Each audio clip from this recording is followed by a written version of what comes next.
Along the Baltic Sea, there's a place where you can recharge, relax, and support the Swedish Association of the Visually Impaired. This is about an hour from Stockholm, Almåsa Hotel. This was the first time I got a Braille menu in Sweden. Desire, mjölk, choklad, turin, basilika glass, jordgubbskräm, kaxmolor. Along the paths around Almåsa, there's also Braille Signage. Illan, Strandvillen. They're using sound to give people signals of where they are. There's a kind of bird sound to indicate where this specific door is.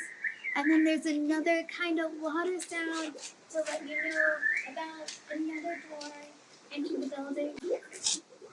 So there are different ways to communicate information by sound, by sight, and for the start of the forest trail.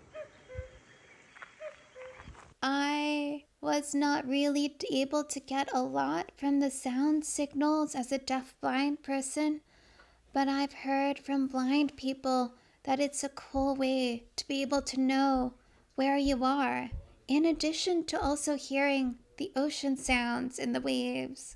A lot of the paths have ropes, so you can hold and follow the ropes to help you get places, or you can use your white cane, or you can use your guide dog. Lots of guide dogs come here, and it's important to make sure blind people have choices. We have had access to different trainings, resources. Some people have had training on how to use a cane, some haven't. So by creating multiple ways to navigate a space, you support people with different levels of experience and training. And if you keep following the ropes, they will take you to a classic Swedish experience, the sauna. This is a sauna on a moving, bouncing dock. And every time the waves hit the dock, we're bouncing up and down a little bit.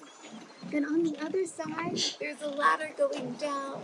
So if you want a cold plunge first before your sauna or after your sauna, you've got those choices. My feet never touched the water and I was already freezing. Would you do a cold plunge?